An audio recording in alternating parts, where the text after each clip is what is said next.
ഒരു പീസ് എടുത്താൽ അതിനൊരു ഒഴുപ്പുണ്ടാവും. നമ്മൾ മലയാളികൾ മഴക്കാലത്ത് ഏറ്റവും കൂടുതൽ ഉപയോഗിക്കുന്ന ഒരു നാടൻ ഭക്ഷണമാണ് വാട്ടുകപ്പ. മഴക്കാലം ആയതുകൊണ്ട് തന്നെ നമുക്ക് വാട്ടുകപ്പ ഉണ്ടാക്കാൻ പറ്റില്ല. എന്നാൽ നമുക്ക് ഏതൊരു മഴക്കാലത്തും എങ്ങനെ നമുക്ക് വാട്ടുകപ്പ ഉണ്ടാക്കാമെന്ന് നോക്കാം. അപ്പോൾ അതിനായിട്ട് ഞാൻ എത്തിയത് മലപ്പുറം പള്ളിക്കലാണ്. ഇവിടെ ഒരു കർഷക സംഘം വാട്ടുകപ്പ ഉണ്ടാക്കുന്നുണ്ട്. അപ്പോൾ ഞാൻ കൂടുതലൊന്നും പറയുന്നില്ല, നമുക്ക് നേരെ വീഡിയോയിലോട്ട് പോകാം.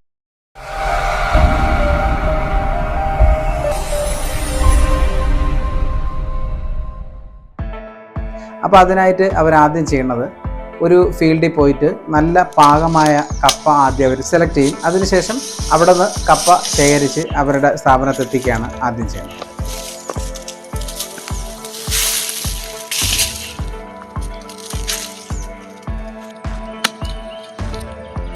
ഏറ്റവും മൂപ്പത്തിയ കപ്പ തന്നെയാണ് ഇതിലെടുക്കേണ്ടത്. അതായത് കൃത്യമായ മൂപ്പത്തിയ കപ്പ, എങ്കിൽ മാത്രമേ അത് കൃത്യമായിട്ടുള്ള ആ ഒരു ടേസ്റ്റും ആ ഒരു റിസൾട്ടും അവർക്ക് കിട്ടും. ഏറ്റവും മികച്ച കപ്പ എടുത്താൽ മാത്രമേ ഏറ്റവും നല്ല വാട്ടുകപ്പ നമുക്ക് ഉണ്ടാക്കാൻ സാധിക്കും. അപ്പോൾ ഏറ്റവും മികച്ച കപ്പയാണ് നമ്മൾ സെലക്ട് ചെയ്യേണ്ടത്. അപ്പോൾ നമ്മൾ സെലക്ട് ചെയ്ത കപ്പ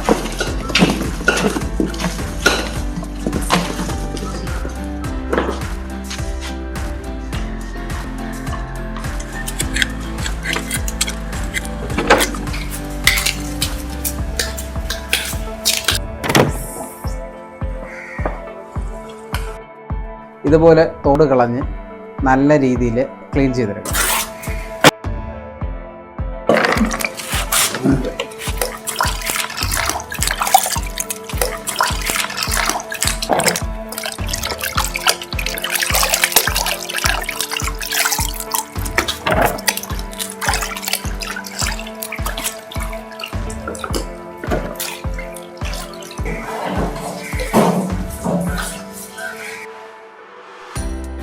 അതിനുശേഷം ഇതുപോലെ ഇങ്ങനെ റൗണ്ടായിട്ട് കട്ട് ചെയ്തെടുക്കുകയാണ് അവർ ചെയ്യണത്.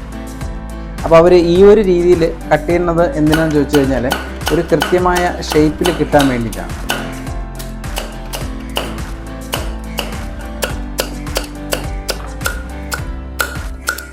നമുക്ക് ഒരേ ഷേപ്പിൽ കിട്ടാൻ വേണ്ടിയിട്ടാണ് നമുക്ക് ഇതുപോലെ വെട്ടുന്നത്. അതുകൊണ്ട് നമുക്ക് പെട്ടെന്ന് വേവാനും കവറിൽ പാക്ക് ചെയ്യാനും വൃത്തിയിലും നമുക്ക് ചെയ്യാൻ കഴിയും. അപ്പോൾ ഇങ്ങനെ കട്ട് ചെയ്ത കപ്പ, റൗണ്ടായിട്ട് കാണുന്ന കപ്പ 4 പീസായിട്ട് ഇതേപോലെ കട്ട് ചെയ്തെടുക്കും.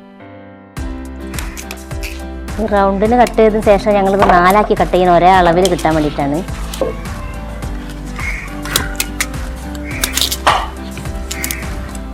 അപ്പോൾ ഇങ്ങനെ കട്ട് ചെയ്യുന്നതിൻ്റെ മെയിൻ ഉദ്ദേശം എന്ന് പറഞ്ഞാൽ ഈ 4 പീസും ഏകദേശം ഒരേ ഷേപ്പിലിരിക്കാൻ വേണ്ടിയിട്ടാണ്.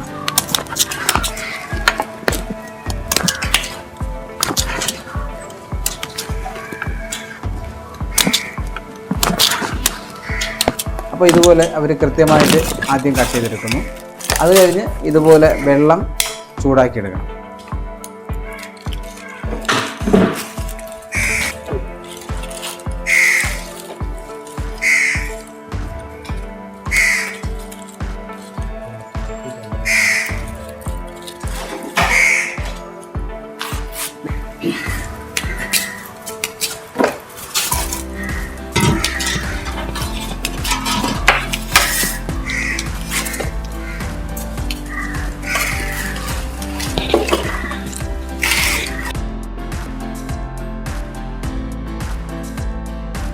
വെള്ളം ഓവറായിട്ട് തിളയ്ക്കാൻ പാടില്ല.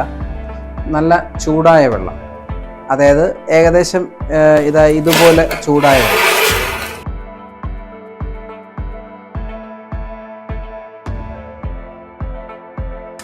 അതിലേക്ക് നമ്മൾ കട്ട് ചെയ്ത് വെച്ച കപ്പ ഇതുപോലെ ഇട്ട് കൊടുക്കണം.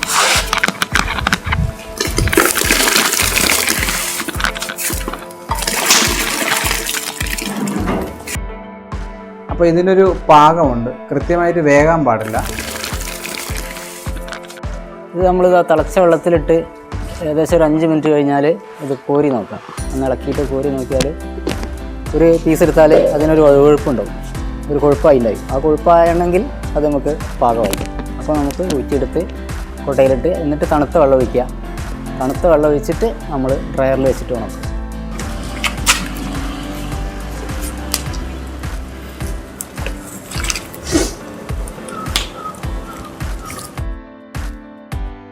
അപ്പോൾ നമ്മൾ ഇതുപോലെ ഒന്ന് വാടി പാകമായ കപ്പ തിരിച്ച് കോരി എന്നിട്ടതിൽ പച്ചവെള്ളം ഇതുപോലെ ഒഴിക്കുക.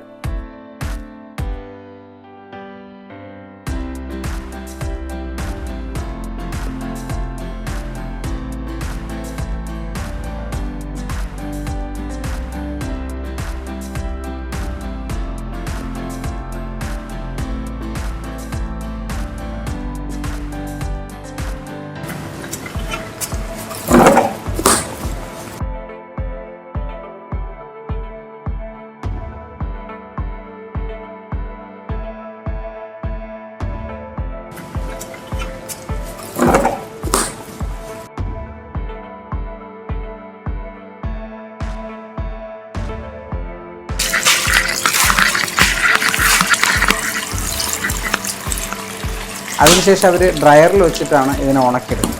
ഈ പ്രധാനമായിട്ടും ഡ്രയർ ഉപയോഗിച്ച് കഴിഞ്ഞാലുള്ളൊരു ഗുണമെന്ന് പറഞ്ഞാൽ കൃത്യമായ ടെമ്പറേച്ചറിൽ സെറ്റ് ചെയ്ത് നമുക്ക് ഉണക്കിയെടുക്കാൻ പറ്റും. അപ്പോൾ അതുകൊണ്ടുള്ള പ്രധാനപ്പെട്ട ഗുണമെന്ന് പറഞ്ഞാൽ ഇതിൽ അടങ്ങിയിരിക്കുന്ന വൈറ്റമിൻസ് ഒന്നും നഷ്ടപ്പെടാത്ത രീതിയിൽ തന്നെ നമുക്ക് വാട്ടുകപ്പ നിർമ്മിക്കാം.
നമ്മളിപ്പോൾ 100 കിലോ കപ്പയാണ് വാട്ടിയത്. 100 കിലോ കപ്പയാണ് നമ്മൾ ഇതിൽ വെച്ചത്. ഇതിൽ 50 ട്രേ വെക്കാം നമുക്ക്. അപ്പോൾ നമുക്ക് അത്ര സാധനം ഇല്ലാത്തതുകൊണ്ട് നമ്മൾ 2, 4, 6, 8, 10, 12, 14 ട്രേയിലാണ് പൊളിച്ച് വെച്ചത്.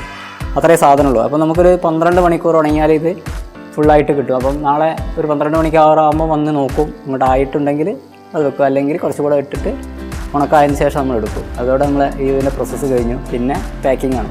ഞാൻ കിടക്കട്ടെ.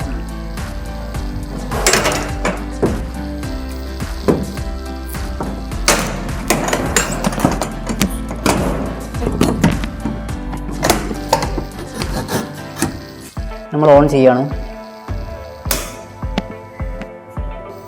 ടെമ്പറേച്ചർ 53 50 ഇപ്പോൾ ഓൾറെഡി വെച്ചിട്ടുള്ളത്. അതിലാണ് ഇപ്പോൾ ഉള്ളത്. നമുക്ക് ആ ഒരു ടെമ്പറേച്ചർ മതി. ഇപ്പോൾ ഇതിന് ഏറ്റവും മികച്ച 53 ഡിഗ്രിയാണ് വേണ്ടത്. അപ്പോൾ നമ്മളതിൽ സെറ്റ് ചെയ്ത് വെച്ചിട്ടുണ്ട്.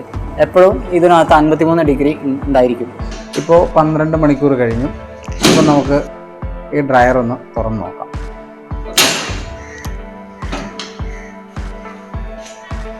അപ്പം ഡ്രയർ തുറന്നു നിങ്ങൾക്ക് തന്നെ കാണാൻ പറ്റും. നല്ല സൂപ്പറായിട്ട് ഉണങ്ങിയിരിപ്പുണ്ട്. നമ്മൾ സാധാരണ വെയിലത്തിട്ടൊക്കെ ഉണക്കിയെടുത്ത് കഴിഞ്ഞാൽ ഇതിൻ്റെ വൈറ്റമിൻസൊക്കെ നഷ്ടപ്പെട്ടു പോകും. അതുപോലെ തന്നെ ഇതിൻ്റെ കളർ നഷ്ടപ്പെടും. ഇപ്പം കളറിനൊന്നും വലിയ വ്യത്യാസമില്ലാതെ ഇതുപോലെ വാട്ടുകപ്പ നമുക്ക് തയ്യാറാക്കിയെടുക്കാം.